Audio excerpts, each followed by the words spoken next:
Congratulations, you won a free upgrade from a RX 9070 to a 9070 XT. Also, ASUS gave the Republic of Gamers a power-up, quite literally. AI has taken yet another one of our beloved characters into its arm. It's AI Mario. And NVIDIA wants you to fix PhysX. Get to coding, you little gremlins. It's time for Meta PC's news.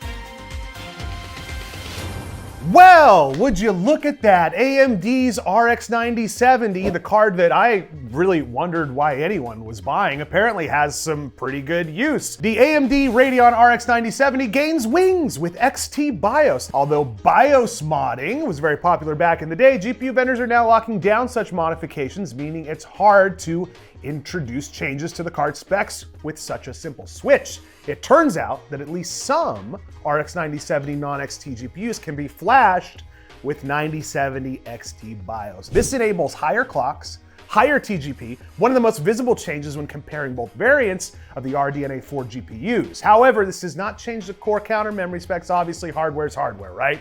This is strictly a BIOS swaparoo. The card is scored 15 to 20% higher than stock RX 9070 non-XT cards. This is of course with overclocking. There are also some drawbacks.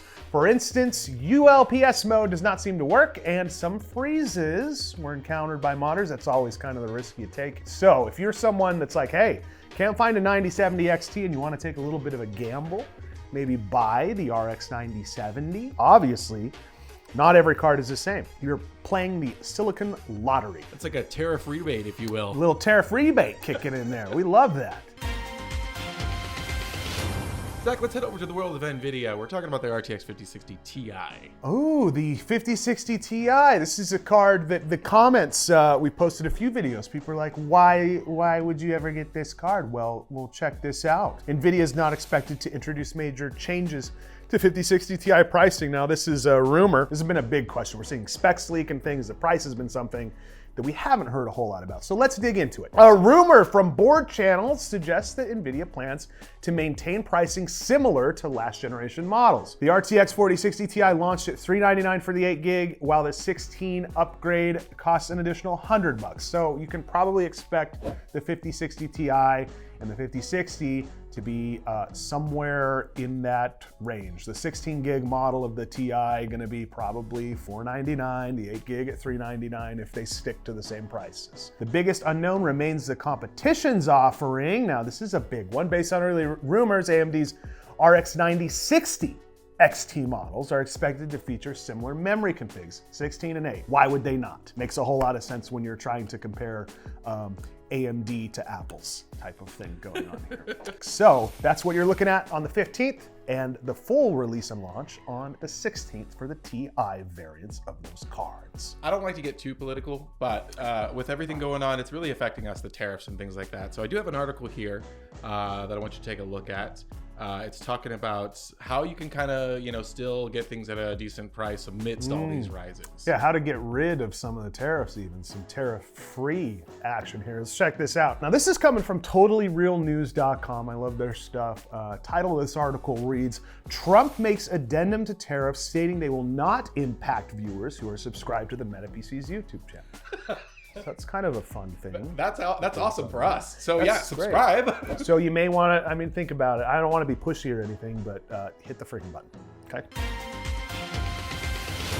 Oh, here's some news that I'd like to talk about. This is PhysX and Flow. They've gone open source. Look what NVIDIA's done. So if you've been a part of the dev communities, libraries have been open source since like 2018, except for the key GPU simulation kernels. Those are the really exclusive ones. Releasing the source code for these kernels paves the way for game developers to integrate custom and highly optimized variations of PhysX and Flow. While the modding community might see this as an opportunity to run legacy PhysX code on unsupported RTX 50 series GPUs through compatibility layers. Yay! So this is interesting. We've talked about this a little bit before on like older titles. Mirror's Edge, Batman Arkham Asylum. So those are the ones that relied on the 32-bit PhysX implementation, which has been discontinued on the new Blackwell GPU. So if you've got one of these 50 series graphics cards, you're like, I want to go back, I want to play Batman Arkham Asylum, I want to play Borderlands 2, Metro 2033, you're not going to get the full frames because of that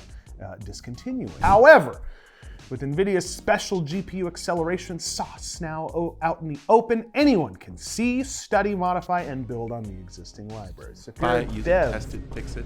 buy it, use it to Change it, drop a mat, pawn it.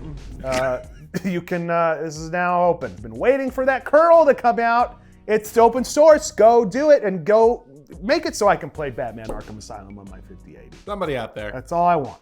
Help.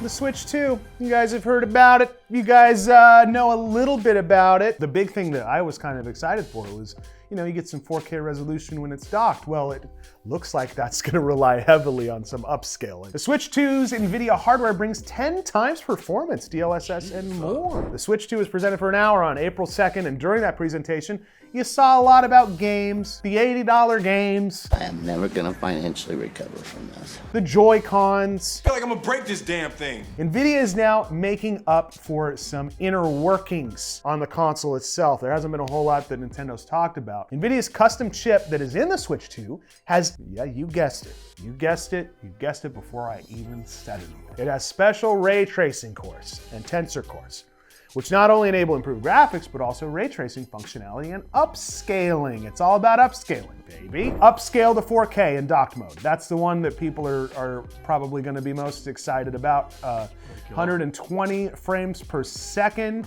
at mother freaking 1080p. And the console also supports HDR for the first time. This thing is packed with NVIDIA technology, and it's going to be available for the low, low price of, well, we don't know yet, because it's changed due to tariffs, I've heard. So we'll see where it ends up. I know the initial price was like $449, $499. Battery life, so 2 to 6.5 hours. What a range. That was, depending on the game. Shorter battery life seems to be the price for better hardware. So you're gonna have less battery life, but it's gonna look sick. That's kind of the idea there. We're looking at June 5th, 2025. Who is interested in this console? I know a lot of people into the handheld gaming, a lot of people with Steam Decks. My Steam Deck saw the Switch 2 announcement and said, call an ambulance! But not for me. But not for me, because I'm not paying $70 to $90 for games, I'm sorry. It's $80 for Mario Kart is a high, high tariff in and of itself. Thanks, Nintendo. Look at this. This thing is actually really, really dope. And we have some ideas for this. I don't know how much we'll talk about them because we might actually do it. I don't want people stealing my ideas. We got a bunch of competitors watching this. Hi. They hate us because they ain't us. Cooler Master RTX 5080 graphics card concept pictured up close. Would you look at that? Now this thing has that like sick industrial type look. This was at CES 2025. We saw this at Cooler Master's booth. Now this allows the use of third-party cooling solutions, and you can adjust the height to support different fans, thickness of fans. This is actually incredibly interesting, and it's a good-looking card. Looks freaking fantastic. And what is cool about that is it allows users to choose fans based on airflow and noise preferences, which is kind of unique for a graphics card, the fact that they're doing this. You know what fans we should put in these? What fans? The holographic fans. Oh, I think that's great. We got someone comment on the holographic fan video, and they said that they own those fans and they suck. So I'm not sure. Never mind. There may be another GRE coming after all, the RX 9070 GRE. Now they're saying that this is gonna be a China exclusive, but if it ends up anything like the last GRE card, I would be shocked if it didn't make its way over here. Now these rumors began just as the Radeon RX 9070 non-XT stock had been depleted in the Chinese market. AMD, they were saying, hey, maybe we don't restock it, but now, we're looking at an RX 9070 GRE. There's no specs on the card yet, but probably means 192-bit memory bus and 12 gig GDDR6 card. Probably most comparable to like your 5060 Ti, 5070 type of deal. Same in terms of the memory bus on the 5070. I'd love to see this come to market. I think it's kind of an interesting card. 12 gigs is an interesting play, but you know, if the price is right, the price is right. Zach, I want to talk about power-ups. Okay. I want to talk about powering up your gaming with a Meta PC. Oh, guys, it's time for one of those ads that you guys never skip, right? Look at the new homepage. We just launched this. Go check it out for yourself. We've got some photos of some great individuals that we work with. Look, there's Operator Drewski. Caleb Francis, Megan Jewell, Ricky Berwick. It also features some brand new ready-to-ship PCs. What does ready-to-ship mean? It means they ship the next business day, sometimes the same day. You can go the custom route as well on the configurator, pick a PC of your own, choose all of the parts. The nice thing is, we build it for you. Listen, sometimes you want to build your own PC, mass respect, totally get that. I love that for you. Sometimes you just want to get a PC, plug it in, hit the power button, know it's going to work, and you got support from cool guys like us. If that's you, check us out, metapcs.com. If that's not you, still go to the homepage and just browse around. It's really pretty. It's really cool. What's the tariff on the Republic of Gamers? Are we looking at a 60% tariff on the Republic, the Great Republic of Gamers? I'm looking it up right now. Is that a country? It is. I think we are recognized as a country, the Republic of Gamers. That is. Look, wow, that's just a little thing, isn't it? It's 69. Would you? Nice. The ROG Astral. You can overclock this bad boy. 450. Oh my goodness gracious, dude, that is crazy. Default power setting, by the way, we just talked about defaults. 400 watts. It's already higher than any other 5080 on the freaking market. ASUS just released a BIOS update that changes the power limit on that specific model. This came out March 14th. TGP of 450 watts. That means that although the 5080 typically has a default power limit of 360 watts, the Astral's already pushing that at 400 out of the box, users can now adjust the power limit even higher, all the way up to 450 watts. What could possibly go wrong? Just because the ROG Astral will now ship with a higher maximum TGP, there might not be a strong reason to increase the power given the limited performance gains. But you'll look cool while you're doing it. Who needs your house? Just burn that sucker down. What is this?